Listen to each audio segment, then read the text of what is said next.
6 o'clock. I'm going to call this meeting to order. This meeting is being recorded by the Economic Development Committee. If any other persons present are doing the same, you must notify the chairperson at this time. And take yourself off chat if you want to do that. Off mute. Hearing none. Just say that this is a joint meeting of the joint public hearing of the Economic Development Committee of the City of Greenfield and the Planning Board. I'm going to call one side of the meeting to order, and then Charles would call the other. I mean, do the roll call rather. Pardon me, I'm new at this. So do the roll call for the EDC. Councilor Elmer, that's me. Let me just say that we started this meeting at 6 o'clock. I'm Councilor Elmer and I'm present. Councilor Bullock, are you here? I'm back to Councilor Bullock. Councilor Disorder. Here. Councilor Healy. Here. Thank you. And Councilor Mayo, I know he was having technical problems. Councilor Mayo, are you here yet?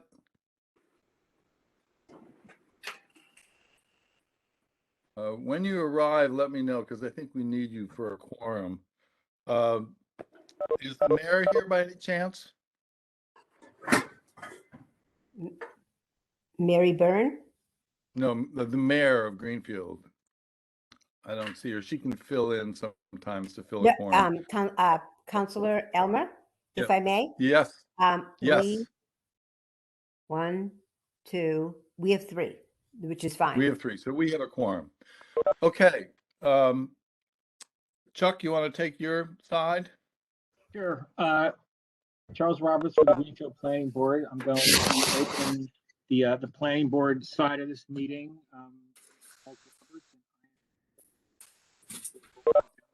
George Costas. Here. Mark Maloney. Here. Emily Esch. Here. David Chichester. Here.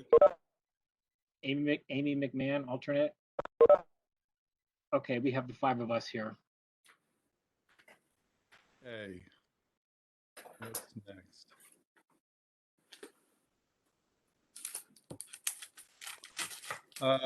There are no minutes to approve, so we're going to go right into the public hearing on a proposed zoning amendment for marijuana cultivation facilities established in medium, which means outdoors, I believe, to high-density neighborhoods and a moratorium on all special permits.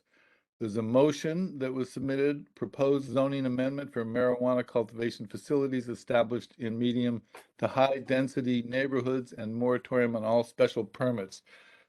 Before I open the meeting, open the public hearing, I'd like to make a few remarks about where we are, where we stand in the legal process and where I stand in regard to this project. I wanted to let both sides know that I've moved a bit. As some of you may have heard, my first reaction to a letter from a constituent concerned about cannabis cultivation on Country Club Road was supportive of the growers. I said that as far as I was concerned, marijuana was a cash crop like corn or potatoes, that Greenfield is an agricultural community, and my feeling was that marijuana is going to be grown in Massachusetts and there'll be revenue generated, and I wanted Greenfield to get its share. I also thought I caught a whiff of anti-weed sentiment in the letters, some of the letters I received, and I wondered if the neighbors would have complained so loudly if there were hops or tobacco being grown across the road. But as I say, I've come around. I've heard the concerns of the neighbors, and I believe they are legitimate. I think setbacks from property lines are not unreasonable. I've heard such widely different estimates of how much revenue can be generated by one of these fields, from 1 million to 20 million, that the economic impact on the town really warrants further study. I came around to think that a moratorium was probably a good idea. But what may have tipped the balance for me even more than the concerns of the residents was the behavior of the would-be growers. The lawyer representing them told me in a phone conversation early on in this process that they wanted to be good neighbors. Well, that's not what I've seen. At every turn, the growers seem to have pushed their efforts right to the edge of the law. The town approved Tier 11 facilities, that's 100,000 square feet, because farmers told us that they couldn't make enough money with a Tier 1 facility. But what's been proposed on Country Club Road is, as Councilor Sawyer pointed out, effectively a Tier 33, three plots of 100,000 square feet each, submitted by three friends who share a lawyer, a business address, and a corporation start date. It's hard to see that as anything but a maneuver to get around the limits of Tier 11 cultivation. The latest twist, and this really took us all for a loop, was that a week after notice of this public hearing was published in the Recorder, an agent representing the growers, I might as well say it was Bill Martin, the former mayor, filed a so-called approval not required form that would protect this land from any zoning changes for 3 years, by which time it would effectively be grandfathered in. By mass general law, the planning board had no choice but to approve the A&R last week, May 5th, and that's what they did. And now, according to the City of Greenfield's legal counsel, whose opinion I requested, the city council at this point has no legal power to override it. And this is what he wrote. I'll read it to you. The petition, the issue is, what if we just approve exactly what the petitioners asked for tonight? Would override the A&R because the public hearing was announced before the A&R was filed. And this is what he said. Petition raises broad concerns about aspects of the existing city cannabis ordinances and asks the city council to draft and adopt new ordinances to address these concerns. The lack of a specific proposed ordinance in the petition renders it ineligible for treatment as a petition under either the Zoning Act or the relevant portions of the charter. Bottom line, although the petitioners had a head start, because they asked for the public hearing before the A&R was filed, the growers have been able to do an end run because the petition wasn't in the right form. It sucks, but there it is. The law says we can hear you today, but we can't help you, not today. The lawyer went on to say that notwithstanding the lack of a specific proposal in the petition, there's no reason that the city council and/or planning board cannot consider the concerns raised therein, review the existing cannabis ordinances, and propose amendments that may resolve any legitimate concerns that may exist. That process has been started, and I suspect that given the force of public opinion, that Greenfield may impose a moratorium on future growth and eventually may adopt new rules governing future outdoor cultivation. What we're trying to come up with is rules for the entire town, not for this particular. Now, the growers say they want to be good neighbors, and good neighbors, I think, might voluntarily adopt any moratoriums or setbacks that the town comes up with. That's their choice.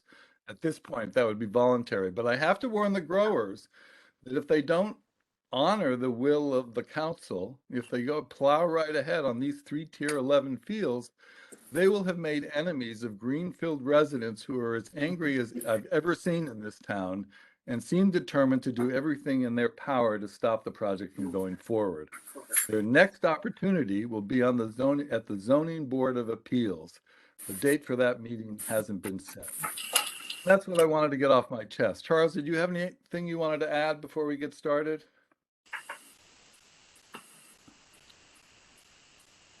Charles?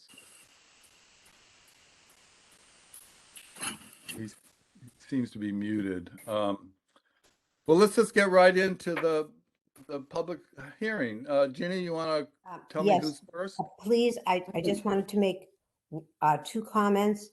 Both Councilor Bullock and Councilor Mayo joined the meeting at 6:03 p.m. And Excellent. I would like to I just caution everybody not to put their comments into the chat. You'll have a turn to speak publicly, but don't write in the chat because it's a violation of open meeting law. And lastly, I do want to point out, you did a great job, Counselor Elmer. We did get the city's legal opinion. I do want to add that City Council, as of right now, does not have their own independent legal counsel. That will be coming soon, but we were not having an opportunity otherwise. Thank you. And I don't see anybody's name in the chat yet. Oh, I see people. I see David Sherm. Why don't we start with him? And Chuck, are you there with the timer? Yeah, I am, Philip. When you asked me if I had anything I wanted to share, I was on mute. Did you have anything you wanted to share? Well, I did want to say that there's nothing specific on the planning board agenda as of this moment, but I think we'll be taking up, in the next couple meetings, we'll look at language around moratoriums, and also based on what we hear this evening, maybe language towards recrafting an ordinance about the setbacks and regulations around the outdoor cultivation. So just letting folks know. Okay, David Sherm, please identify yourself and give us your address. My name is David Sherm, 375 Barton Road, Greenfield. Can you hear me? Yes. All right. I'm a disabled war veteran opposed to the proposed marijuana plantation on Country Club Road. A meeting of this importance to hundreds of people should be held in public and not by web. I oppose this proposal based upon the following points that you should consider, although it may be too late to do anything. Water usage. The water usage of this plantation is enormous and might easily impact the city's water supply.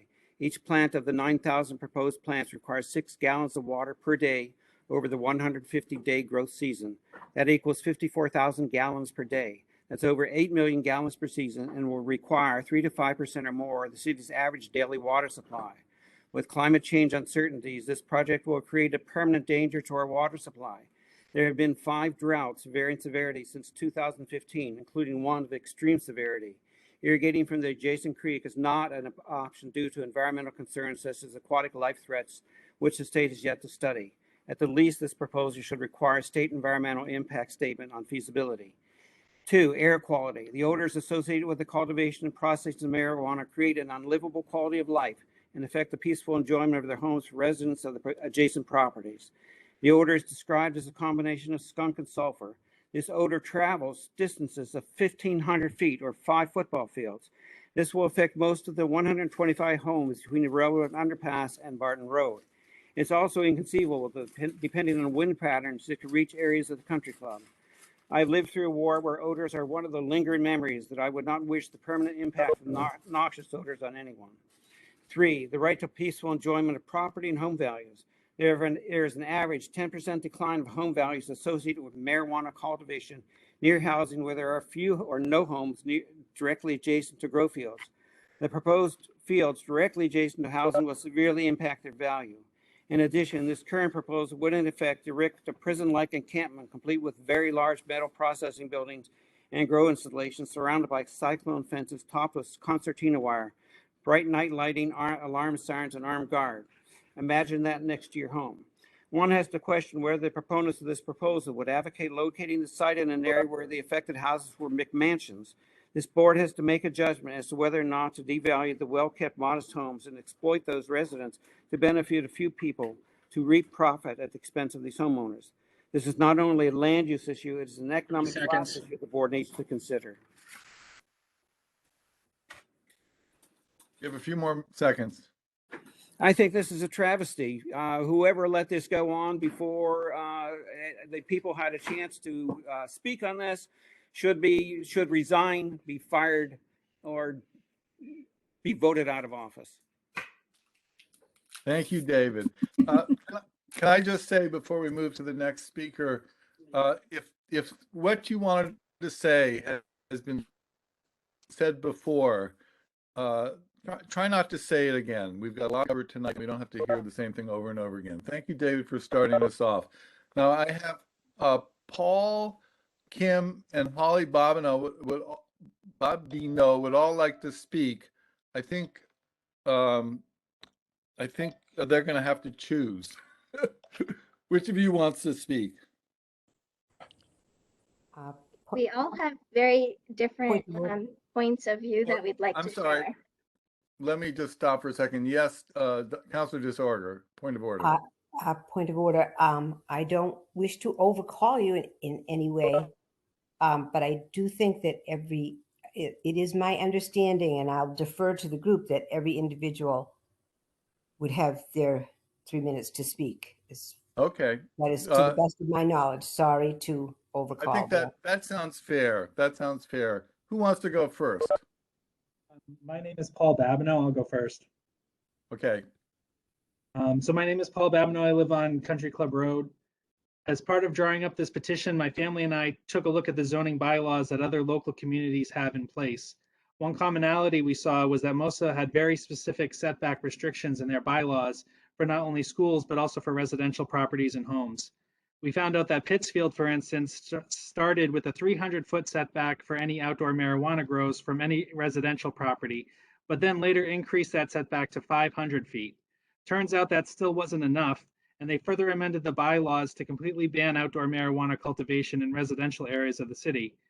We found out that this was done because of the many nuisances that the outdoor grows caused for the citizens in the area. Not only was the odor intolerable, but they found the visual impact of the lighting and the noise to be too overwhelming as well. Hatfield and Goshen both also have 500-foot setbacks from any residential properties, and Amherst and Adley both have 300-foot setbacks. Will they be next to follow Pittsfield, or will they add a restriction to tier sizing, such as for the example for the marijuana crops canopy size allowed for marijuana grows like Cummington and Sandusfield have? This isn't just happening in our local communities in Massachusetts, though. It's happening all across the country. It can be seen in cities like Denver, Colorado, where they've instituted a 1,000-foot setback from the nearest legal residential parcel line. I'm sure there are many more like this if you take the time to delve into the enjoyable reading of the city's zoning bylaws. These restrictions have been added to zoning bylaws of many towns and cities for many reasons.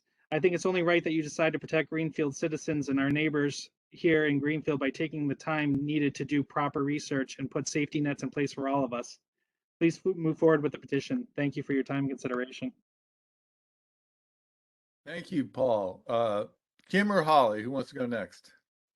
Next, my name is Kim Babineau. I live on Country Club Road in Greenfield. I would like to take the opportunity tonight to address one reason why I believe a moratorium on issuing special permits for marijuana cultivation is required and in the best interest of our city, citizens, environment, and local resources. When the community outreach meetings took place for the proposed marijuana grow on Country Club Road, I didn't know there was a plan for a Tier 11 marijuana grow on Leiden Road. This field is directly behind the one on Country Club Road.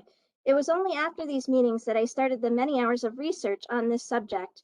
During my research, I learned about the huge amount of water cannabis plants require. While all the plants that have been grown in this field in the past have been local or native plants which never required irrigation, I quickly found out that according to the Cannabis Control Commission, among others, that cannabis requires irrigation at a rate of 6 gallons of water per plant per day. I was astounded. Upon inspection of the plan submitted for special permitting of the Leiden Road cultivation, I found that it stated that during peak cultivation, their 100,000 square foot canopy would require 2,300 gallons of water per day. I decided to do the math based on the CCC's 6 gallon per plant per day figure, and the math works out to this only covering 383 plants. For their growing area, this would equate to each plant taking up 261 square feet of space. That's one space-intensive plant. No, in all reality, the plan is simply way understating the water usage. If we are generous in saying that a single plant requires 4 square feet of growing space, this would mean 25,000 plants at this site.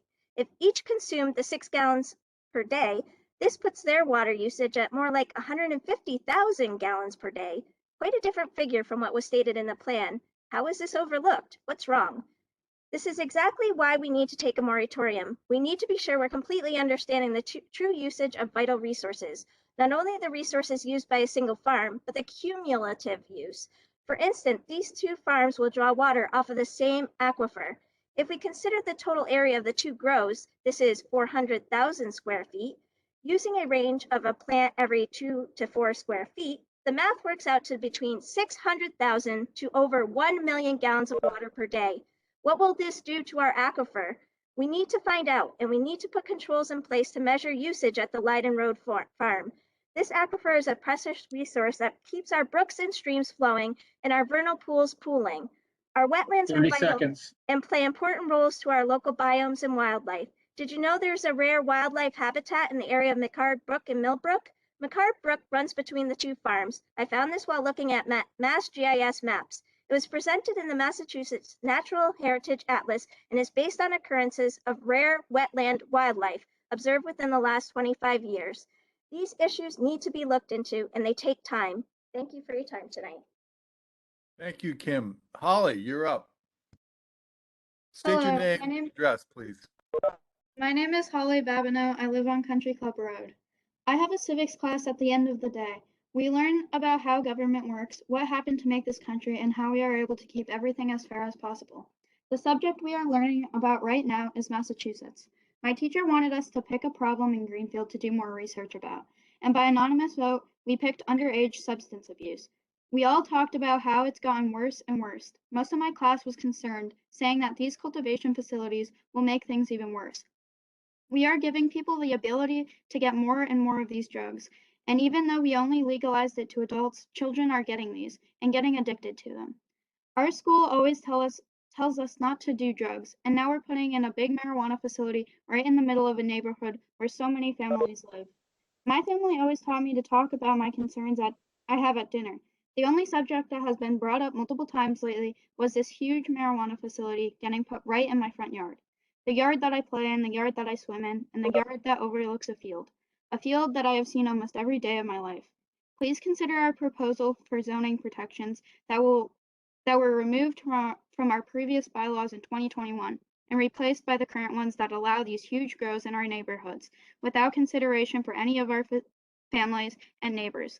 Thank you so much for hearing me voice my concerns. Thank you, Holly. Al Norman, he's put his address, 21 Grinnell Street. You're on. Point of order, Yes, Councillor Elmer, would Go you ahead. ask me to monitor this? I would Yeah. like to say I have a running list, and I also see people with their hands up, but some of the names that you're calling, I am not seeing. So I just want you to be aware of that. I keep checking. So between the two of us, I think we'll get to everyone, but I just want to make sure there's no right, confusion on that. let's see if we can clear that up. Who do you have first on your list? This is my list. I have Mike Corona, Sandy Kosterman, Fred McIver, Nancy McIver, Carissa Clifford, Norm Morris, Garth Schoenfeld wrote in that he would like to speak, Lisa Appleton, a Barbara Morris, Brian Hoffman, and I see a Johnston with their hand up. So Yeah. this is a different way of meeting for all of us. So I just want to make sure that folks know that we're going to do our best to get to everyone. Okay, yeah. It seemed like I had some names that got up there before you started catching them. Tell me who you have first again. Mike Corona On your is my list? first. Okay, hold on. I have Mike Corona entering his name at 6:11, and the people I'm reading from were in before then. So Okay, very good. when we get to Mike Corona, I think we'll have coordinated. And if we don't get to anybody, we'll give you a chance to re-enter your name. Thank you, Councilor Disorder, for keeping me more or less honest. Okay, Al Norman, 21 Grinnell Street, you're on. Can't hear you. Can you hear me now? Yes. Okay. Scale is incredibly important in a small community. I can't imagine sitting silent while 3 developers try to create a mega marijuana project that spans nearly 7 acres of cultivation, 300,000 square feet of canopy, the size of 5 football fields. In 2018, a cultivation in Greenfield, an outdoor cultivation, was limited to 5,000 square feet. But last year, the city opened it up to cultivations as large as 300,000 square feet in a residential area, because in all other areas, it's only indoor. In other zones, it's always indoor. The city has also entered into host agreements with the developer before the citizens were even informed of this development proposal, which has not been filed with the state. The city has weak odor control requirements and nuisance protections for outdoor cultivations. Our setback requirements, as you've heard, are inadequate in light of the new supersized proposals which are being sought. The moratorium will give us a chance to catch our breath, and we need to impose control limitations on development. This is like a Groundhog Day for me. These out-of-state developers keep coming in and trying to squeeze through the largest projects they can get away with to maximize their profits. But the biggest projects are the ones that are the most inconsistent with neighborhood character and small town quality of life. These developers want to blow the doors off, but we have the right and the obligation to tell them, turn the volume down on your project and be a good neighbor that you say you want to be. Whether we file for a moratorium or not, there is nothing preventing the city council from drafting an updated ordinance with more control limits for large projects. We need to allow only indoor cultivation in the rural residential zone, and restore the canopy limit of Tier 1. We need to limit the number of outdoor cultivation licenses in Greenfield to 4, which means we could have a total of 12 Tier 1 sites or 60,000 square feet across the city. Allow only 1 license per property address. Create a 500-foot canopy setback for all homes. Allow the hiring of expert analysts at the expense of the applicant to look at the odor control plans. And finally, homeowners everywhere in Greenfield need real protections. If these developers want us to be successful, they on their own initiative, as the chairman said, should downsize the scale of this proposal dramatically and not force us to look at the possibility of special permit legal action. I submitted a 13-page document. I hope you all have a chance to read it. I'm appalled and horrified at this project, and we need to go back and correct the mistake we made in 2021. Thank you. Thank you, Al. I have Al Collins next. State your name and address, please, Al. Can't hear you. Yes. Good evening, Al There you go. Collins. Thank you. Thank you very much for hearing me.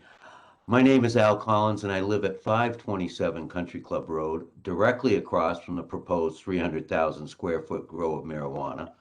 And I am also the person that initiated this citizen petition after learning of this proposed assault on our neighborhood. In 2018, the Tier 1 5,000 square foot limit was put in place by the previous administration, supposedly to protect us from what the same ex-mayor is now trying to pull off by having this Tier 1 limit removed in 2021. Totally unbeknownst to any of us, this was a well-timed move to bring this plan together. And by doing this, it opened up the Leiden Road Tier 11, 100,000 square foot grow facility, along with this 300,000 square foot proposal on Country Club Road. Now that the agent behind this cultivation proposal has been exposed, it is up to us, the tax-paying citizens of Greenfield, and you as city councilors and board members, to try to right the wrong that was done. I do not believe that this was the intent of the city council in 2021 to compromise their constituents. Whether it was a huge mistake or an ill-conceived plan, neither the city council nor us were privy to it, but it did in fact happen. Please heed the request of our over 637 and counting signatures of citizens on our petition tonight, and help us in our plight to address these concerns. Please remember, this is not a dress rehearsal, and we need to do it right. And also understand that this same issue could be coming to your RC zoned neighborhood next. This is why it is being classified as the green rush of the 21st century. We haven't a substitute for water, and we'd like like we do for other fuels, and our plants and bodies require this natural resource to live. Please don't waste it. Let us save our farmland for edible crops and our natural resources such as air, water, and open spaces for future generations. And I thank you very much for listening to me. Please consider. Thank you, Al. you. Susan Malley is next on my list. Hi, this is Susan. Can you hear me? Yes. Okay, I live on Congress Street in Greenfield. And what seems to jump out at me from all these proceedings is the backhanded, behind the scenes kind of maneuvering. I'm not going to repeat what everybody says about the water and all of those things and the setbacks. Those are all critically important, but we need to stop right now and pause. We need a moratorium so that all of these suggestions can be studied, codified, and put together and presented with transparency to the entire town for a vote and for their opinions. I would also ask that as soon as possible that these boards would meet in person. The WebEx gets a little difficult for some of us. Thank you very much. Well, you did very well on WebEx. Thank you, Susan. I have Christine Tyler next. Can you state your name and address, please? Hi, my name is Christine Tyler. I live at 463 Country Club Road, and I've lived in my home for 50 years. When we had our Zoom meetings in February about the proposed outside marijuana grows, little did we know at that time that the host agreement had already been signed in January 2022. How fair was that to the residents of Country Club Road, Plantation Circle, McCard Acres, Brookside, and Barton Road? People, including the mayor, said this was a done deal and there is nothing we can do as citizens of Greenfield. There appear to be no protections in place for odor control or nuisance. So how are we supposed to be outside from July through October? Will we be held prisoners in our home for the entire summer through fall? I have been told Mayor Roxanne has said we need to get used to the smell. Is that anywhere in the zoning laws that the residents need to suck it up? We should have been notified before any sort of host agreement was signed, as there should be some sort of regulations for outdoor pot growing to protect the residents and the environment.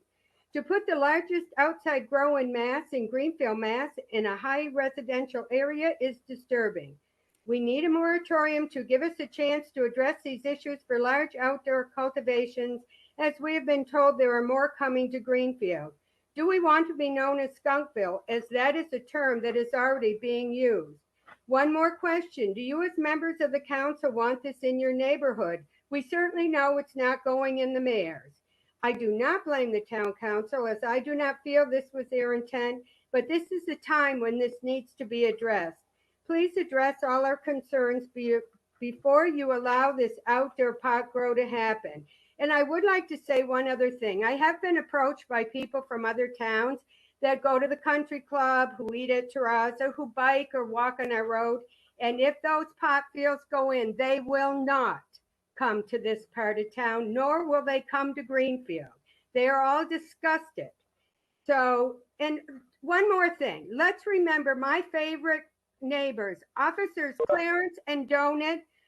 How are they going to be able to provide comfort when they smell like skunks?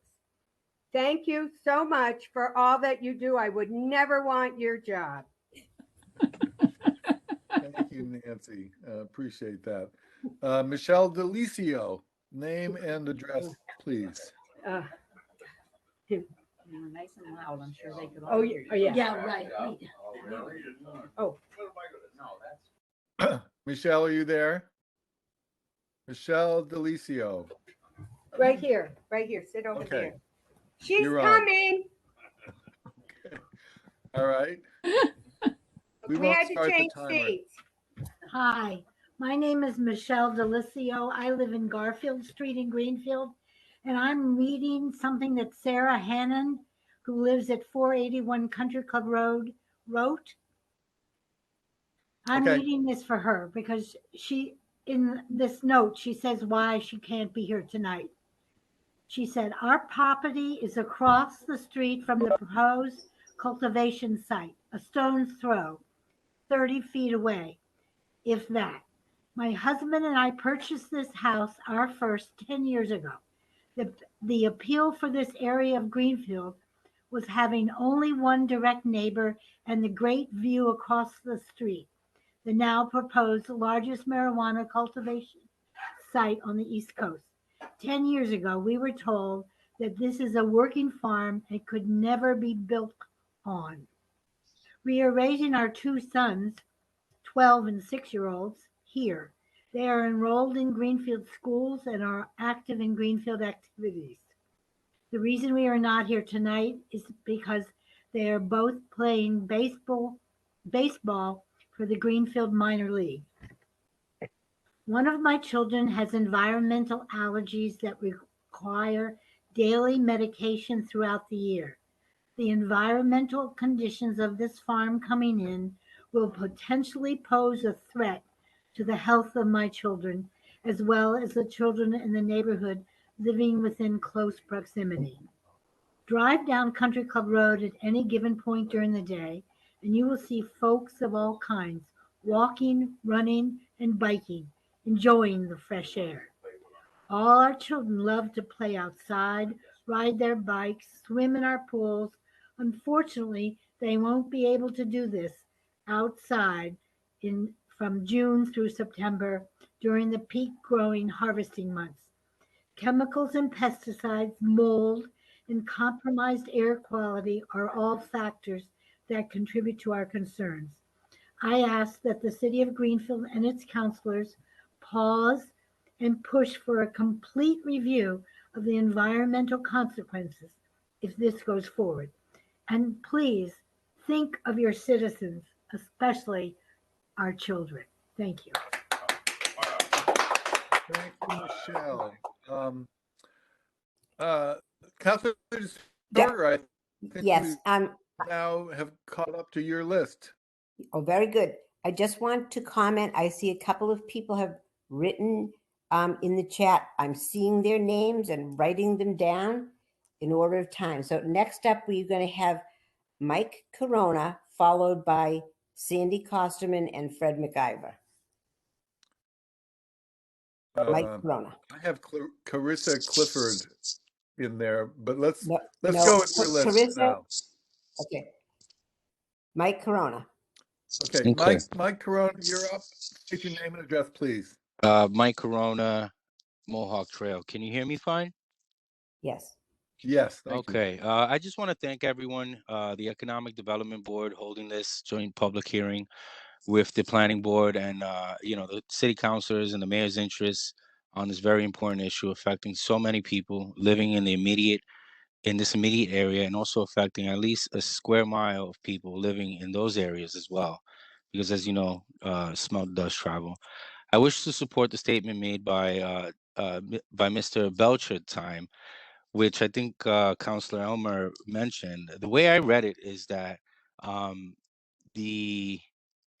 notwithstanding the lack of specific proposal in the petition, there is no reason the city council and or planning board cannot consider the concerns raised therein, review the existing cannabis ordinance, and propose amendments that may resolve any legitimate concerns that may exist.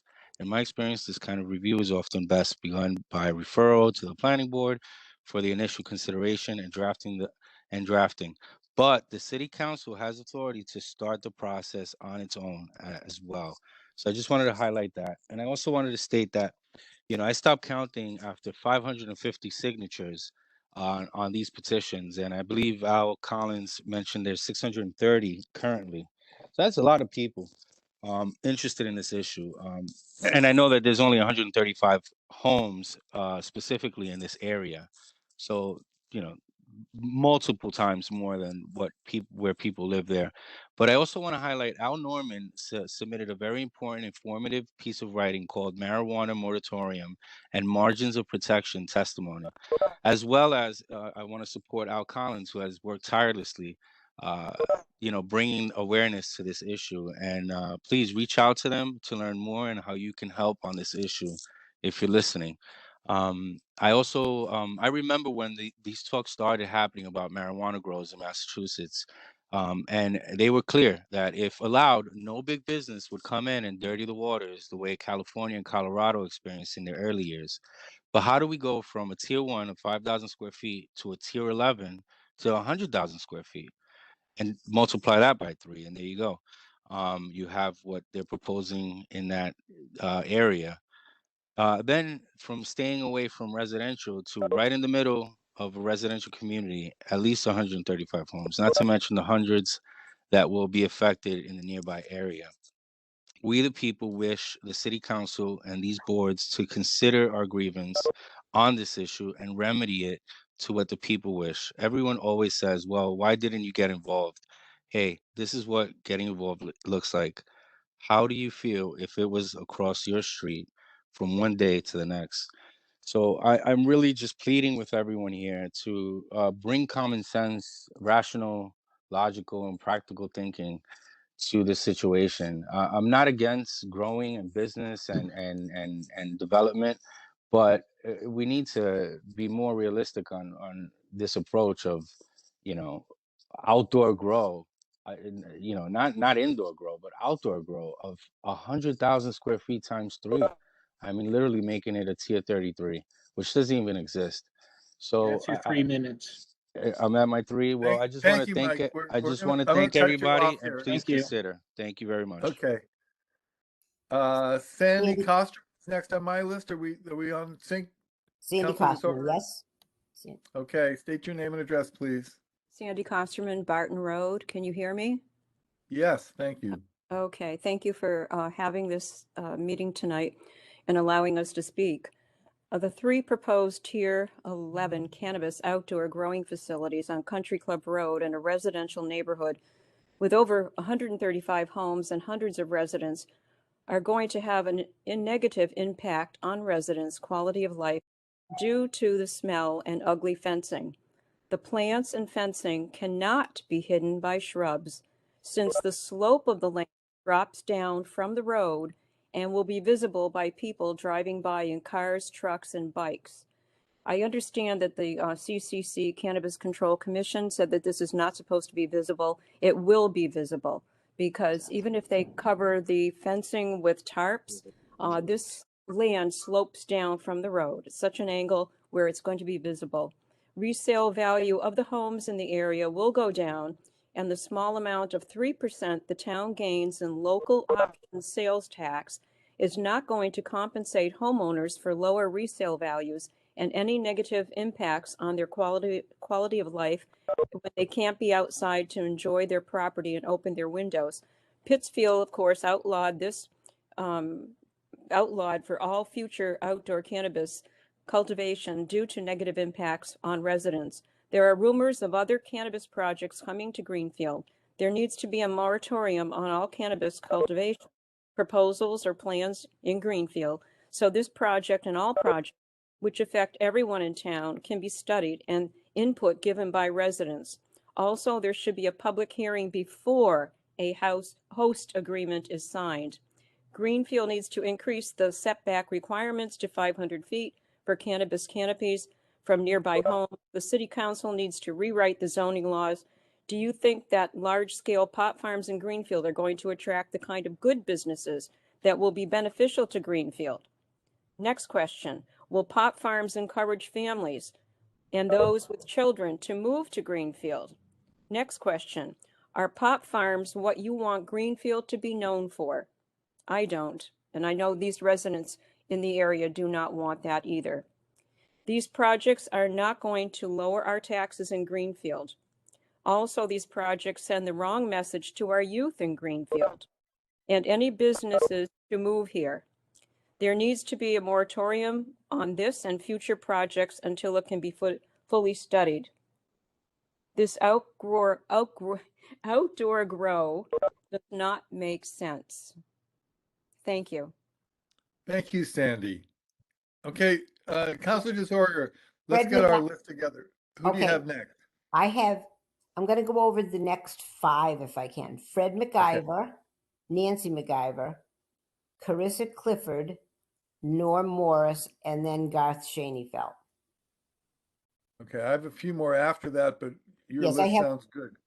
Go ahead, start. Go ahead. Fred Okay, McIver. so who's first there? Fred McIver. Okay, Fred McIver. State your name and address. You're on. Good evening. My name is Fred McIver.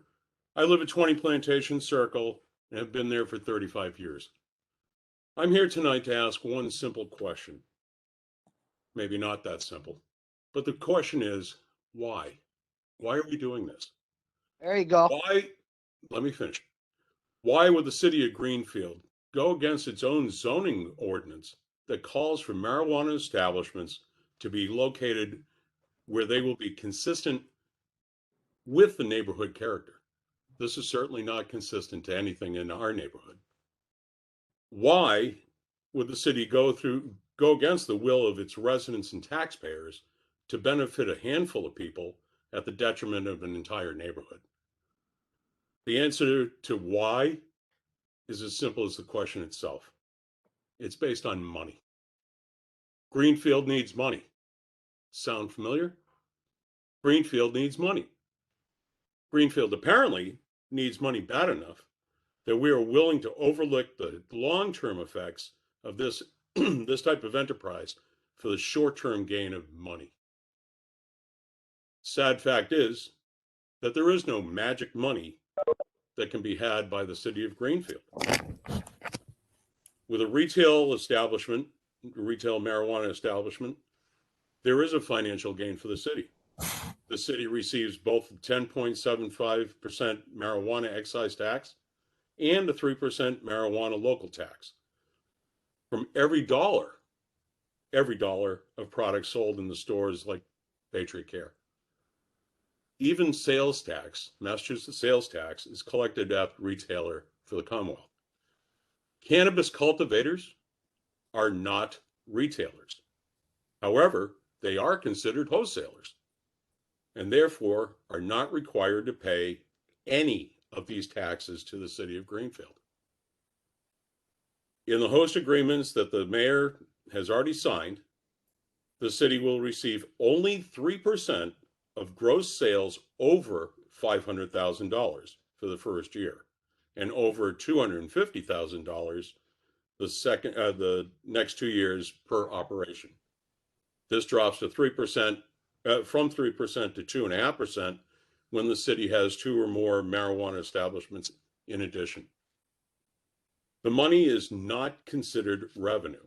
The Commonwealth does not consider that revenue for the town.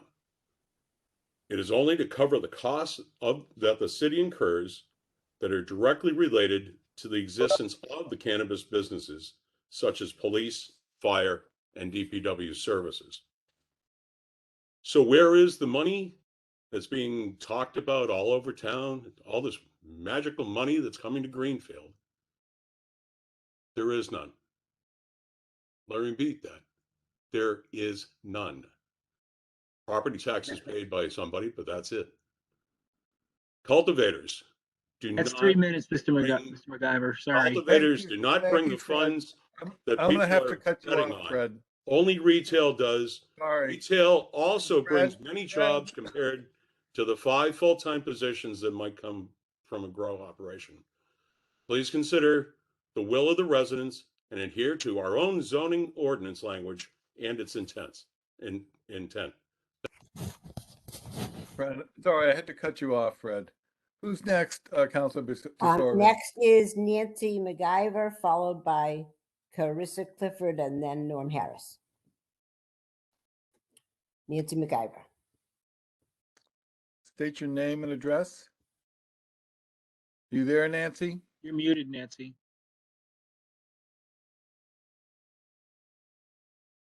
Sorry. Hi, I'm Nancy McIver from 20 Plantation Circle. Quickly go over as much as I can here. I've done research with the Cannabis Control Commission and on Mass GIS maps. I'm going to quickly review current grows that exist in the state of Massachusetts. I have the names and addresses if anybody is interested. In Pittsfield, there's a tier 10 grow with 1 home near it. In Wareham, a tier 11 with no homes. In Barry, a tier 11 with 1 home. In Whately, a tier 10 with no homes.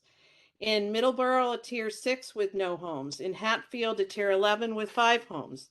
In Cheshire, a tier 5 with 5 homes. In Sheffield, a tier 11 with no homes. In Conway, a tier 11 with 5 homes. Uxbridge, a tier 10 with no homes. There's more examples of these across the states, but in essence, there is no cannabis businesses that exist in Massachusetts with as many homes and with multiple tiers. As above, my examples, municipalities have been able to cite these businesses with their citizens in consideration, and we should be able to accomplish this as well. We have 135 homes from the railroad bridge to Barton Road and 30 homes that are butters within 300 feet. I'd also like to review the zoning changes that got us to where we are now. Everybody knows in 2018 there was a tier 1 designation. On November 19th in 2020, there was a similar public hearing of the planning board and the EDC, which, as we had tonight, to accommodate higher yield consulting that wanted to create a tier 11 at 1385 Burniston Road at Indoor Action. That was under Mayor Martin's administration. That was just a presentation. And then fast forward to March 17th, 2021, when the tier 1 was removed. Of note, during those deliberations, Councilor Tim Dolan was quoted in the minutes of this meeting that he had a concern that business should not be dictating how the zoning amendments for marijuana cultivation and retail are performed by the city. These changes were made to accommodate 2 marijuana grows, and after that change, this current project was hatched. This zoning changes need to be done for the not just for businesses, but for homeowners to handle quality of life issues, visual and economic issues, and we need equity in zoning to accommodate our concerns. Thank you. Thank you. Thank you, Nancy. Counselor Disorder. Carissa Clifford, please. State your name and address, please, Clarissa. Good evening. My name is Carissa Clifford and I live at 390 Mohawk Trail. I'm not even sure, before I even start, my comments are just very general and concern both bike lanes and the pot farm. Is that okay for this forum? Carissa, I know the Pike Lanes was on the agenda, but we're not going to get to it tonight. I can tell you that. So why don't you limit your comments to the pot farm, and we'll catch up with you later on that. My comments are just very general, so it won't be what you've heard already. So we have a big problem in Greenfield. Things have been changing rapidly, and most of it has not been for the better. People are clearly unhappy with the way things are being run. Most are motivated to take action because of specific issues that are or will be affecting them, like the pot farm monstrosity tonight that we're discussing. I'm a nurse. In my profession, it's clear that you can treat a patient's symptoms all day long, but unless you address the underlying condition, the patient will continue to suffer. That's what's happening in Greenfield. We can keep trying to put Band-Aids on these issues, but it's not doing us any good. I've done a thorough head-to-toe assessment, and I have diagnosed Greenfield as being consumed by a bureaucratic cancer fed by greed. We as a community have trusted you to do what's right for Greenfield. Some of you are doing an amazing job and are clearly doing your due diligence and putting forth a tremendous amount of time and energy and effort into what's best for us, your constituents. Some of you seem more apathetic, just wanting to go with the flow and not make any waves. And then there are some who are hell-bent on a certain agenda with no apparent insight or concern that the plan is driving the city into the ground. I've noticed a certain MO that's being used, and whether it's the pot farm or the bike lanes or any other plan brought forth by the city's master plan. Bring as little attention as possible, obtain the money or promise of money, and then open it up to the public to appear that we have real input, which we don't. Please prove me wrong. Your actions have implicated you. The city entered into agreements with developers of the pot farm before people in the neighborhoods were even aware of the possibility that something like this was being proposed. And I won't go on to continue with the bike lanes, but the whole point is that I believe maybe Sandy or someone had mentioned we need a heads up before.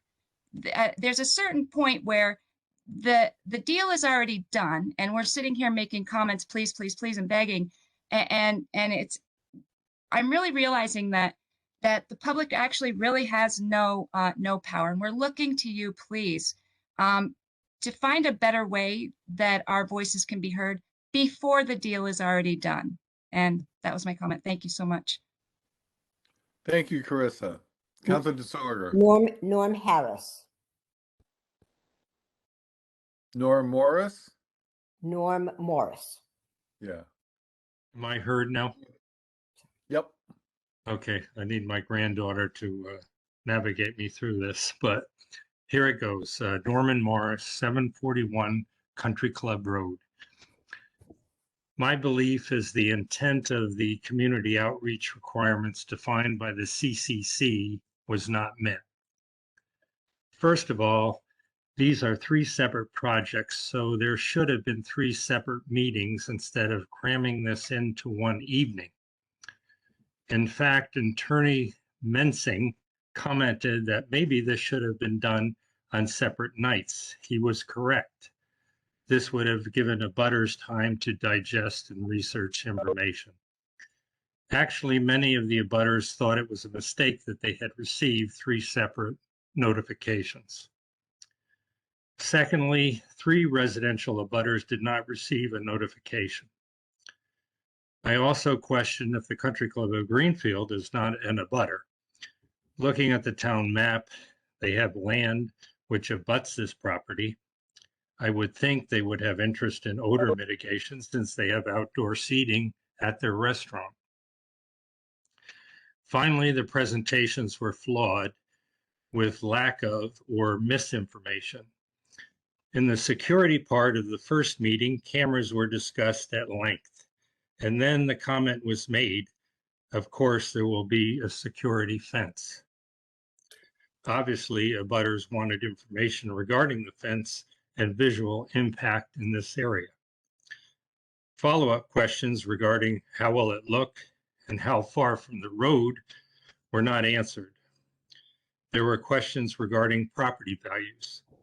Attorney Mensing referred to studies suggesting no change in property values and possibly a slight uptick. He indicated that he would follow up with that information. That didn't happen. He did not follow up on a question regarding land preservation. Inappropriate comments were made like, technically, this is not agricultural, obviously implying that it should be. One of the owners stated, this will not have an industrial look. I don't know what planet he lives on. It was stated that in short period of time, plantings of trees, shrubs, and other greenery would negate the negative visual aspect of the fence. Such plantings concealing the fence is disallowed by the CCC for obvious reasons. Some of these statements might have been questioned by the moderator, but the moderator was an attorney with this law firm. This is legal. However, the CCC suggests a neutral facilitator to act as a moderator. These are biased, not objective presentations. Thank you for listening. Thank you, Norm. Councilor DeSorger. Next, we have Garth Schoenfeld. Garth, can you state your name and address? You may be muted. Garth? Let's move on. We'll give him another chance. Okay, and we will get back to you, Garth. Lisa Appleton is next.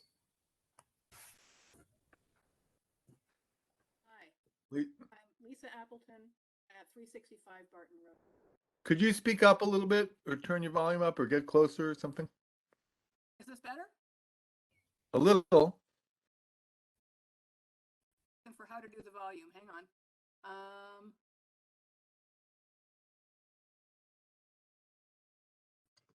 I'll just get closer. Is that That's any better? good. Yes. All right, fine. It's much better. So my name is Lisa Appleton. I live at 365 Barton Road, not a direct abutter, but not very far from the proposed grow site. I'm a nurse practitioner and I work in Greenfield. So I'm concerned with potential adverse health impacts of living near a large outdoor cannabis grow facility. And there are a number of issues, and I will be brief. There are high concentrations of bacteria and fungi from the cultivation process that can cause respiratory issues, nasal congestion, and eye, skin, and throat irritation. The direct abutters will suffer the most. The process of cultivation will increase mold spores in the air, and that can cause wheezing, coughing, trouble breathing, respiratory infections, and exacerbation of asthma and related conditions. Direct contact with the plants can cause itchy skin, hives, and swollen, irritated eyes, and people who are allergic or hypersensitive can develop worse reactions with repeated exposures. Marijuana cultivation also produces ozone from the chemical reaction of nitrogen oxides and volatile organic compounds such as terpenes from the marijuana plants. Facilities that grow marijuana commonly use insecticides and fungicides, some of which pose certain skin and respiratory hazards as well. The abutters to the area under consideration on Country Club Road are potentially at risk for some or all of these adverse health effects. It's a windy area, so toxins from the grow facilities will not necessarily stay where they originated or where they were applied, nor will the skunk odor, which will be quite significant given the size of the proposed facilities. This will detract from abutters' enjoyment of their own properties, as well as lower their property values. Thank you. Thank you, Lisa. Councilor Disorder. Next, we have Barbara Morris. Oh, sorry, Barbara. If you can hear me. Yes. All right. My name is Barbara Morris. I live at 741 Country Club Road. I'm deeply concerned about this project for several reasons. The first is that unlike many of the cities and towns around us, Greenfield has few regulations regarding very basic considerations of any cannabis growing project. In not doing so, we have essentially put the cart before the horse. Specific and detailed regulations regarding setback, proximity to wetlands, consideration of water usage, and most importantly, proximity to neighboring residences should have been developed, approved, and circulated before ever considering any cultivation proposal. I also want to address some of the comments that I've seen be made in social media that in being opposed to this project that we are somehow anti-farming. And actually, it's the exact opposite. And I bet others who are in tonight on this call, equate the smell from fertilizing the fields with spring. We're so fortunate to be able to buy fresh eggs, meats, and produce direct from our neighbors who farm. Those of us who care enough to be here tonight are pro-farming, but this isn't farming. Let's not kid ourselves. It's a commercial venture with no consideration for the abutting, thickly settled neighborhood. Here. That said, this location is totally inappropriate for even a tier 1 project. During the community outreach session, which occurred one night in 3 parts, it was said 5 separate times that there would be, quote, additional opportunities to express concerns, clearly leading those attending to believe that this was just the beginning of a dialogue. Yet here we are 3 months later, and no additional meetings, either online or in person, have been scheduled with them. And finally, the smell. While indoor cultivation projects can take steps to mitigate but not eliminate the odor, outdoor grows cannot. Companion plantings will not be able to mask the odor, and the smell will travel far beyond the immediate area with the slightest breeze. I respectfully urge the committees involved to place a moratorium on all special permits for cannabis cultivation and to further enable study and consideration of this and any other cannabis project, and that zoning changes be initiated to protect our neighborhood and others. Thank you for your time. Thank you, Barb. Councilor Disorder. Brian Hoffman. Hello, I'm sorry my video doesn't work. Is my microphone working? Yes. Great, thank you. My name is Brian Hoffman. I live at 345 Barton Road. I'm Lisa Appleton's neighbor, just one lot closer to Country Club Road. I'm an orthopedic surgeon. I have been living in the Valley for 14 years. I've been living here on Barton Road, which I love and hope to continue to love for the last 3. I'm not going to speak to security measures, that's been done, but I do want to point out that no farmer I know of is installing an 8-foot high fence with razor wire, so we can't really authentically compare a pot growing enterprise to a corn growing enterprise. I'm talking about property value here, and I just want to point out that people who say that the value may go up are probably blurring the lines between data regarding dispensaries, where the value does go up, to data around farms where that is not clear. So anyone who says they know what happens to property values, be clear about that point. This may have been farmland in the past, but regardless of the technicality right now of its dual zoning status, it's essentially a residential neighborhood. I certainly would have paused before bidding on this property, as lovely as it is, if the real estate agent had told me that it would smell like weed several months out of the year. Okay? These people will these people who are growing the farm help me script a forced premature conversation with my daughter when she asks me what that funny smell is? Even if some folks dislike the odor of manure more than marijuana, manure isn't controversial when it comes to raising kids who like to play outside or hosting grandchildren, right? Imagine if you bought a car and you really wanted this car and were happy with it for years, and just as you listed it for sale, somebody snuck inside and poured skunk spray all over the floor mats. That's what's going to happen to our lots nearby, just as you're listing it for sale. This is not different in principle, just in magnitude. I want to enter a couple of examples into the record.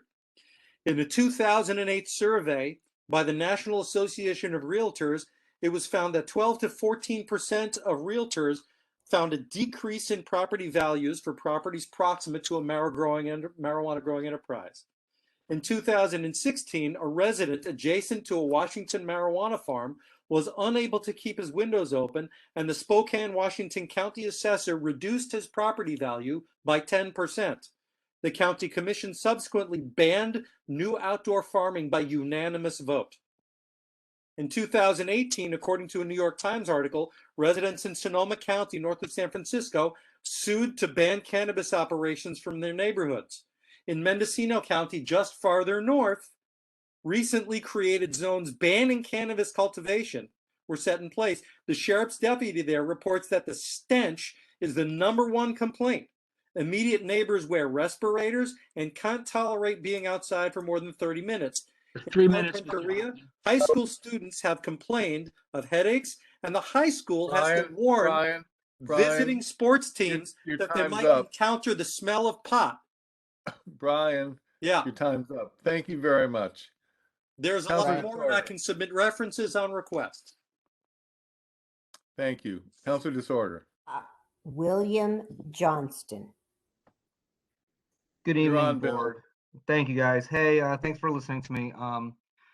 As a resident and business owner here in Greenfield. Name and address. Bill, name and address if you could. It's William Johnston, 37 Verde Drive. Thanks. I moved to this town 15 years ago with my high school sweetheart. My family was able to develop the McCart Acres parcel. At this point, I've watched our neighborhoods grow to a great place where children are riding bicycles and enjoying outside. I've met with with our current mayor. I requested a meeting with her and was also joined by her assistant and the attorney, the town attorney, which I thought was odd at the time. These conversations have gone on way before the HCA meetings were held. Like you said, each HCA meeting was given, the first 2 were given a half hour, which I raised my hand and had questions and was not called upon. The time ran out. So I feel like the HCA meetings were kind of not to the level they should have been held with the questions of Suite A, Suite B, Suite C. So the 3 definitely questioned me, or I have questions for. Another questioning I have is, if this was indoors and could be remediated, I don't have a problem with cannabis. I actually have farmer friends who've used this parcel. Getting 3 5,000 square foot buildings on it. I would like to know how we're going to do septic systems. With this development that we made here, I have 1 acre of property and it's valued at $80,000. That's not my house. That's 200 feet by 200 feet. I get taxed on $80,000. There's nowhere near that amount of revenue coming from that parcel, even if this is successful. I mean, it's 104 acres. The AMR, I have questions about. I mean, the deed has APR restrictions on it, and it feels like the AMR, which was passed through, was a subdivision, which was a change of a deed. I don't know. It's between a business owner and a parcel. The other thing is, I'm now the smell coming from the east of me, or excuse me, from the west on Leiden Road. We are now having one from the south, and I hear the potential of one going in on 7th Street, which is to the so the people in this meeting don't know of to the east of us. I'm going to be surrounded 3 ways of my quality of life is going to go down, and my property value will not increase. And this whole subdivision, which creates a lot of revenue, will have kids not riding bikes due to smell of skunk, etc. So it's just a quality of life problem that I have. If this didn't smell, if it was inside of a building, I understand buildings are ugly, but they don't smell. If it was indoor, I'm sorry that we should have a moratorium. We should do more research. Water, there's so many impacts, Hey, Mr. Johnson, 3 minutes. Thank you. Thanks, Bill. Next we have Ruthie Sund McDonald, please. Are you there, Ruthie? I'm here. Can you hear me? Yes. Name and address, please. Oh, great. Yeah, my name is Ruthie McDonald. I live on 128 Barton Road in Greenfield. We purchased our home here 10 years ago, and we bought it with the intention of it being our forever home. One of the reasons we chose to live in North Greenfield was because of its remote location and natural surroundings. We live in a really beautiful area, and I'd love to keep it that way since it is what drew us to this part of town in the first place. I'm a supporter of innovative and smart ways of developing growth opportunities for Greenfield. I'm an advocate for taking calculated risks. The bigger the risk, the bigger reward, right? However, there are some decisions I feel require more careful consideration around the long-term effects on our community. These decisions require thorough and strategic planning. Marijuana is a growing industry. There's no doubt about that. I'm not anti-marijuana, and I understand the appeal of bringing in facilities like this. I also understand how important it is to support our local farmers. With the Leiden Road facility and the proposed Country Club Road one will be flanked on either side. There are also additional farms in this area. Will those be future sites as well? What I want us to carefully consider is, do the benefits outweigh the risks? Let's make sure the return on this investment is truly worth it. What good is bringing in money to the town if we lose our neighborhoods in the meantime? Opening up Greenfield to cultivation facilities isn't necessarily a bad thing, though we don't know all the downsides just yet, but not identifying parameters to protect our residents is. Let's think thoroughly about the impact this has, especially in such a populated area. Please, I'm asking you to pause, think beyond today and the immediate return, look ahead to the long-term effects on our local community, our environment, and our neighborhoods. Thank you so much for your time. Thank you, Annie. Comment, and then I'll say who's next. Please don't comment in the chat. We will go over that. And I want you to know we will get to the call-in users too after we finish those that are online. So next we have Kathy Gouch, please. Thank you. Can everybody hear me? Yes, name and address, please. My name is Kathy Gouch. I live at 12 Brookside Avenue, and I abut McHard Acres. And the one thing that I would like to bring up is, through my experience, when McHard Acres was going in, Eric Turog and Roxanne Wiedegarten were not supportive of the abutters. They were not supportive of the residential property owners. In fact, when the developer violated some of the building restrictions, they protected him from the residents. So my concern is Eric Turog and our mayor, because no matter what we might want to do, they are going to do their little backdoor deals. And I am only Ooh. speaking from experience. Thank you for listening. Whoa. All right now. Excuse me. Please let us not comment. If you have something to say, put your name in the chat and follow the rules like everybody else is. Council disorder. Next, we have Annie Hassett.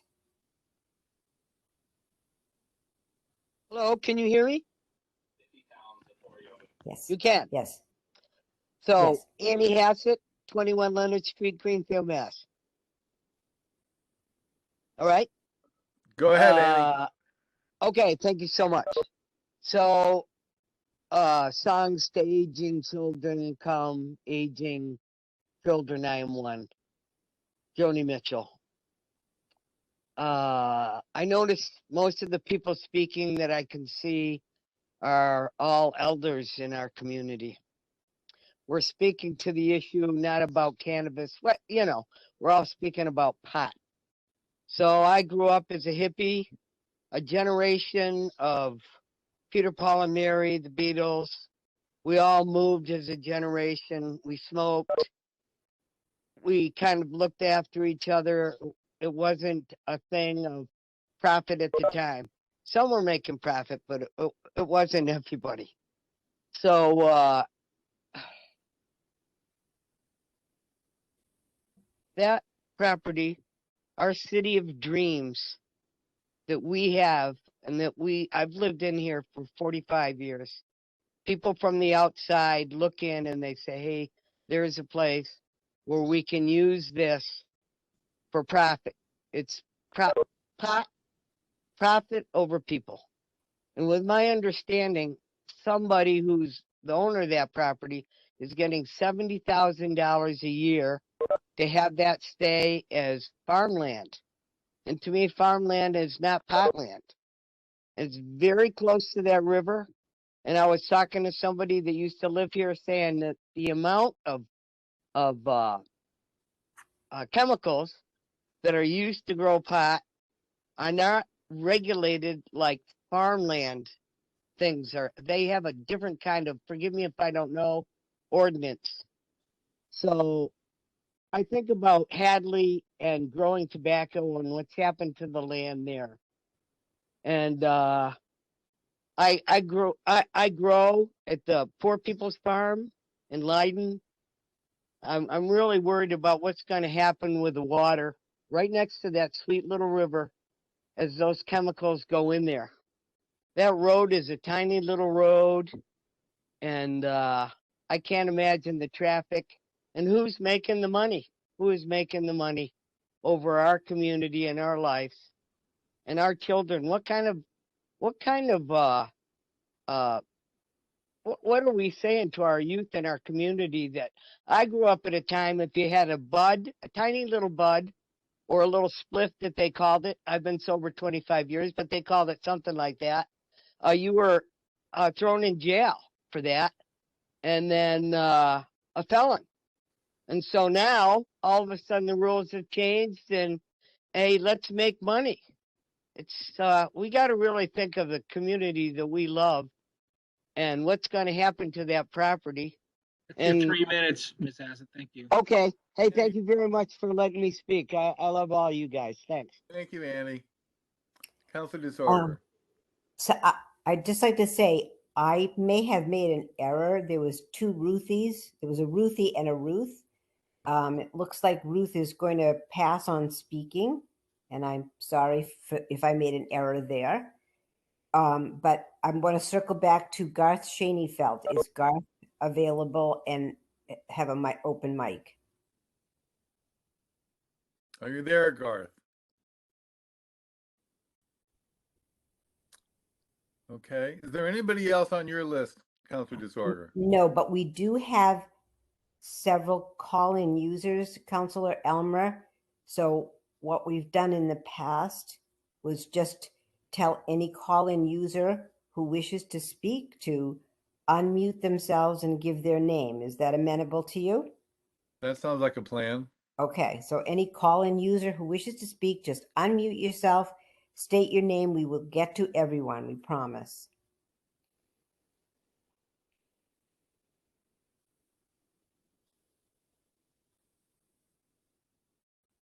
I'm not hearing any. Okay. Uh, I'm not seeing any more names.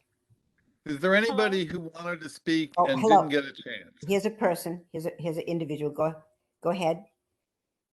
Yes, my name is Jen Stiles. I live at 29 Verde. So I do have a question for you in regards. We've lost her. I've lost her. Jen, can you hear her? Jen, can you try that again? Okay. She can try again. I see a Lindsay has popped up. Very good. Hi. Hello, my name is Lindsay Ciano, and I live on 107 Verde Drive. I have lived in Greenfield my whole life. I used to live, I recently just purchased this house in Greenfield about a little over a year and a half ago. We loved being away. We used to live over by GCC, so we loved having a little bit more land, and there was way more children in that area. I have two children myself, who one attends high school and one attends the middle school here in town. And I mean, my boys are outside all day. They are riding bikes with all of the kids in this neighborhood. They ride their bikes up and down Country Club Road. They golf at the Country Club of Greenfield. And when I explained to them what was happening in the field that we drive by 2 times a day, more than 2 times a day, they were like, well, people live here. Why would that be put in the middle of a place where, you know, people live and children live, and, you know, there's children younger than them? And I said, I don't know. None of us were told about that. And had I known when I bought my house in 2020 that this was going to be put in there, there's no way I would have purchased my house. I love my house. I love my house. But I'm not, you know, it just makes me really sad that, you know, my children won't be able to enjoy their childhood because that, you know, that there's going to be a metal fence, and possibly, you know, I heard that there may be people with um I don't know what the word, I don't want to say the GUN. I'm going to spell it. GUNs, or like protective gear, tasers or some sort. I don't know if that's a rumor that's going around. My children ride their bikes up and down, and I don't know. I'm very disappointed that Greenfield has chosen to do this, and that people in the vicinity of this area were not given more information about it. Thank you. Thank you. Ruth would like to speak. Yeah, thank you. Just real quick. Name and address, oh, I'm please. sorry. My name's Ruth Gemperline. I'm at 753 Country Club Road. I was at that midnight meeting. You know, I'm just basically very angry, and I'm down a little further, but I feel for the people, and I feel for the town is completely going in the wrong direction. I don't know if you've been watching Facebook, but they're calling us Greenfield, green, for all the wrong reasons. But I just feel like we're under attack, and this needs to be addressed, and we need to step back and take a good look at this. But we are under attack. This town is under attack by cultivation. And if this one, there's how many? 70, somebody told me, proposals? That's ridiculous. Ridiculous. We need to get this under control, and we need protection. And that's so vitally important. I just feel like we are totally under attack. Thank you. Thank you, Ruth. I think it's 17, not 70, but Go ahead, Councilor Disorder. 17. I have no more people's names in the chat, but I want to reach out to, yes, there's a call-in person. Is there a call-in? Yeah. So this is Jen Stiles back again. I heard that I wasn't heard the whole time. So I live at 29 Verde Drive. And my question is, have you been informed who the other tenants are? Because in February, we were only told of one of the renters, that, you know, the other ones have not been disclosed. But today you said they're all friends. And then if you've been informed, we'd like to know. I would like to know. And then with that, do they have any relation to any of the members who are working towards this to get it passed?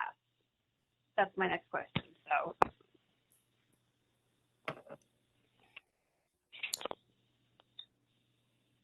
Was that Trouble Mendelssohn? Yeah, I'm sorry. Yeah. Can I make just a brief comment?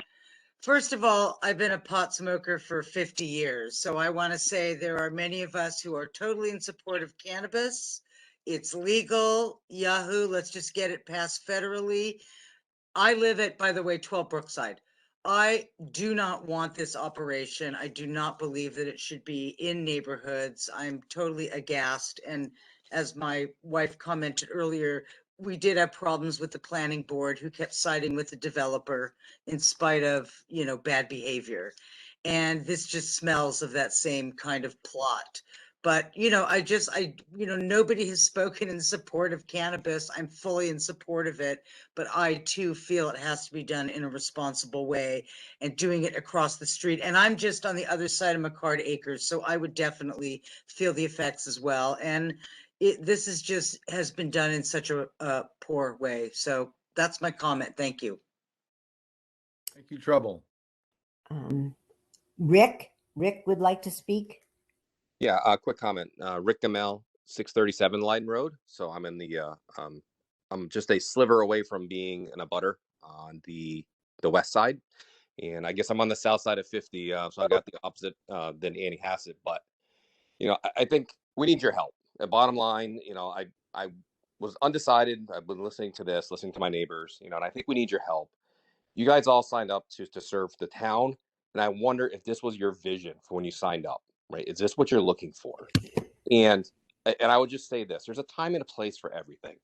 Maybe now is a time for marijuana. It does have a lot of medicinal purposes. I'm not here to debate that, but the place part is sticking out to me. We have an industrial park. Stick it over there. This is not a farm.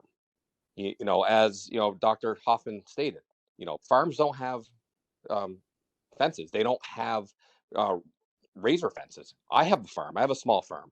You can come over here and see my animals, and it's a joy. You can happily bring your children, your grandchildren. You wouldn't do that here. That is an industrial, for-profit organization. That should be an industrial park. It should not be in a residential area. So, again, you got a hard job. I wouldn't want it. But there, again, just think about a time and a place. And this may be the time for marijuana, but it's certainly not the place. Thank you. Thank you, Rick. Anybody else? Anyone else on the phone? Is there anybody else on the phone that wants to speak? Just unmute.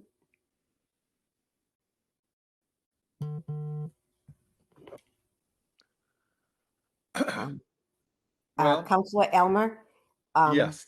If I may, Yes, two things. There was a question in the chat, and I just want to bring that out publicly. Someone asked about meeting minutes.